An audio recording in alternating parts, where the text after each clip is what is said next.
Halo teman-teman, selamat datang di Erlangga Learning Corner. Nama saya Ferry. Hari ini kita akan membahas sesuatu yang sangat menarik dan pastinya sedang panas-panasnya saat ini, yaitu adalah topik tentang virus. Jadi sebelum kita memahami tentang virus, otomatis kita harus tahu siapa itu virus.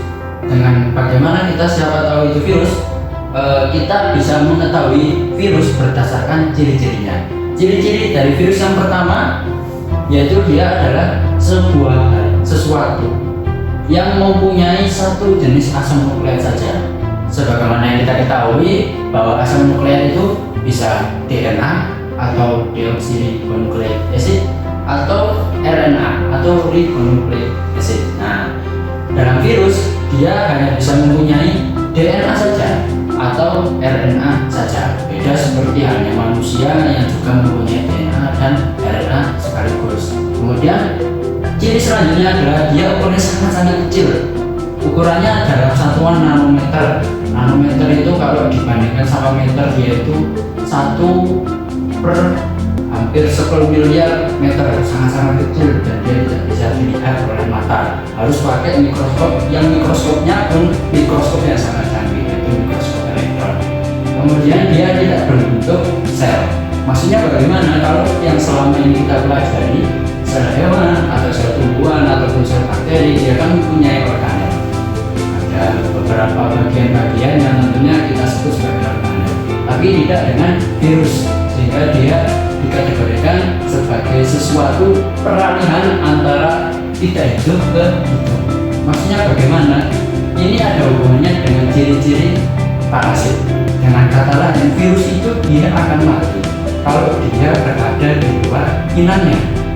Dan ketika dia berhasil menginfeksi inangnya, otomatis dia akan bisa hidup dan memperbanyak dirinya, berkembang biak seperti itu. Nah, sudah tahu siapa itu virus, sekarang kita memperdalam lagi pengenalan kita terhadap virus dengan memahami struktur tubuh virus itu sendiri. Yang pertama, virus terdiri atas materi genetik. Yang harus ada dalam setiap virus itu adalah materi genetiknya, entah itu DNA atau RNA sebagaimana yang sudah saya jelaskan tadi. Kemudian selanjutnya dia harus mempunyai kapsid atau reseptor. Ada materi genetiknya, ada pembungkusnya. Pembungkusnya ini namanya adalah kapsid dan juga reseptor. Kapsid itu adalah bagian yang membungkus ini yang warna bulat. Sedangkan reseptor ini adalah bagian protein-protein khusus yang nantinya akan dimanfaatkan oleh virus untuk menempel ke sel inang sehingga nanti virusnya bisa masuk. Dan yang terakhir adalah bagian amplop. Nah, ini tidak semua virus mempunyai amplop karena hanya beberapa virus tertentu yang dia mempunyai struktur tambahan berupa amplop. Nah, kalau kita bayangkan amplop itu tempatnya di mana? Ini kan tadi saya bilang bagian yang bulat-bulat ini adalah materi genetiknya, kemudian bagian penyelubungnya ini adalah kapsidnya, dan ini adalah reseptornya. Ketika ada virus yang mempunyai amplop, maka kapsidnya akan dilindungi oleh yang namanya amplop itu tadi. Contoh paling mudahnya adalah coronavirus. Nah, terus setelah itu kita sudah tahu tentang struktur tubuh dari virus. Yang penting 3 ini harus ada. Kalau tidak, salah satunya nggak ada, amplop, kecuali amplop ya, berarti materi genetik sama kapsid ini harus ada. Kalau salah satunya ada, otomatis dia bukan virus. Sekarang kita bahas tentang klasifikasinya. Ada banyak virus di dunia ini, sehingga untuk mempelajarinya kita harus mengelompokkan. Pengelompokan tersebut yang akan kita pelajari dalam klasifikasi virus. Virus bisa dikelompokkan atau diklasifikasikan. Yang pertama berdasarkan jenis inangnya. Kalau virus yang menginfeksi bakteri namanya bakteriofag. Sedangkan virus juga ada yang hanya menginfeksi tumbuhan saja. Contohnya adalah tobacco mosaic virus. Kemudian ada juga virus yang hanya menginfeksi hewan. Contohnya apa? Banyak sekali. Flu burung, flu babi, bahkan virus-virus yang menginfeksi manusia juga termasuk di bagian sini. Nah, selain dikelompokkan berdasarkan jenis inangnya, virus juga dikelompokkan berdasarkan jenis dari materi genetiknya. Secara garis besar materi genetik bisa DNA atau RNA.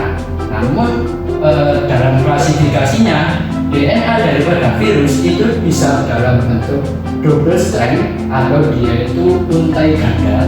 Jadi kalau digambarkan double strand itu seperti ini, ada untai yang atas, ada untai yang bawah. Bisa juga virus tersebut single strand, berarti hanya punya salah satu saja. Nah, untuk virus yang DNA yang double strand contohnya adalah adenovirus. Sedangkan virus yang single strand contohnya adalah parvovirus. Ada juga virus yang materi genetiknya berupa RNA. Ingat, virus hanya salah satu. Kalau DNA ya DNA saja, kalau RNA ya RNA saja. Untuk yang RNA dia bisa dalam bentuk double strand RNA. Contohnya adalah retrovirus.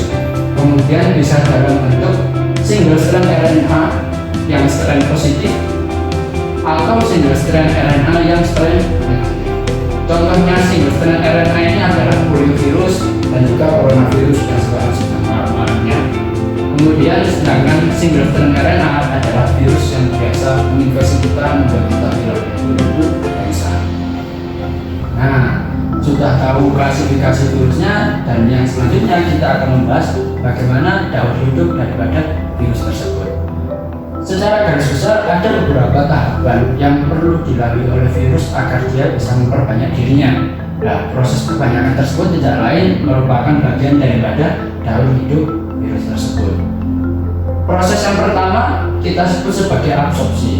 Sebagaimana yang saya jelaskan tadi, setiap virus pasti mempunyai protein reseptor ini tadi, yang mana protein reseptor ini akan berikatan pada protein yang ada di sel inang. Setelah dia berhasil berikatan, maka dia nanti akan berhasil di tahapan yang pertama, yaitu absorpsi. Namanya ini adalah proses penempelan virus dengan inangnya. Kemudian yang kedua adalah proses penetrasi. Setelah berhasil menempel dengan sel inang, maka virus akan berusaha untuk memasukkan materi genetiknya ke dalam sel inang. Setelah sel inang berhasil dimasuki materi genetik oleh virus tadi, selanjutnya adalah penggabungan. Maksudnya penggabungan ini bagaimana? Virus kan cuma ada materi genetiknya.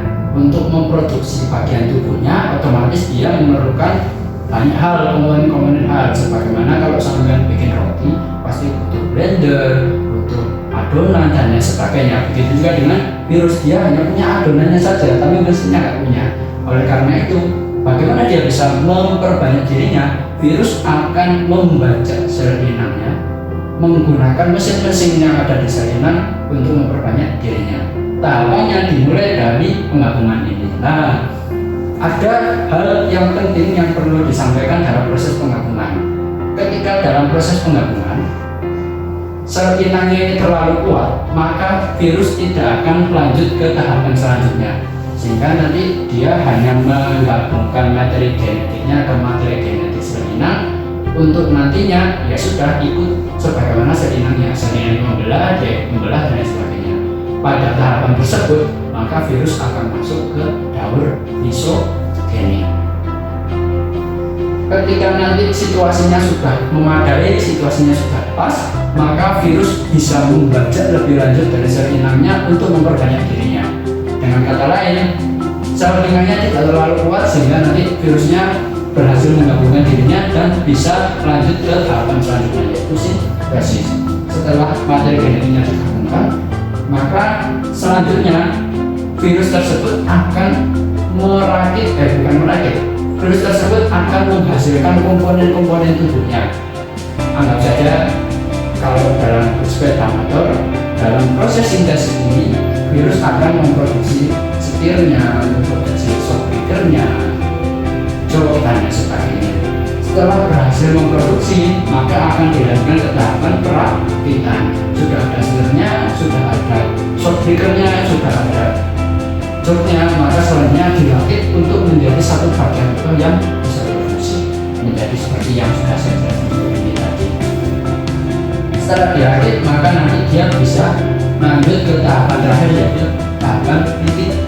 Dengan kata lain, setelah tadi digabung kemudian sintesis, otomatis kan jumlah virusnya kalau yang masuk satu, setelah dia sintesis bisa menjadi lebih banyak. Setelah dirakit menjadi lebih dari satu partikel virus, karena tubuh selnya itu kan ruangannya terbatas. Kalau virusnya lebih banyak, otomatis selnya akan pecah. Nah, dalam proses pecahnya sel akibat partikel virus yang terlalu banyak tadi, itu yang disebut sebagai tahapan litik. Nah, dalam tahapan litik inilah yang nantinya kita sebut sebagai daur litik, seperti itu. Jadi bisa dibayangkan kalau daur lisogenik virusnya itu nggak akan sampai masuk ke tahapan sintesis, tapi kalau tahapan litik otomatis virusnya berhasil masuk untuk melanjutkan dari tahapan sintesis sampai ke tahapan litik. Untuk lebih mudahnya, kalau teman-teman lihat beberapa huruf yang saya garis bawahi warna merah. Nah, dari beberapa yang saya garis bawahi ini adalah bagaimana kita untuk memudahkan dalam mengingat daur hidup daripada virus. Yang sudah saya garis bawah bisa disingkat menggunakan satu kalimat yang lebih mudah diingat: ane, gabung, si, pelit. A-nya adalah absorpsi, N-nya adalah penetrasi, kemudian gabung adalah proses penggabungan, kemudian C-nya adalah sintesis, PE-nya adalah perakitan, dan terakhir lit adalah litik. Terima kasih atas perhatiannya, semoga bisa bermanfaat. Sampai jumpa lagi di topik yang lain di Airlangga Learning Corner. Dadah.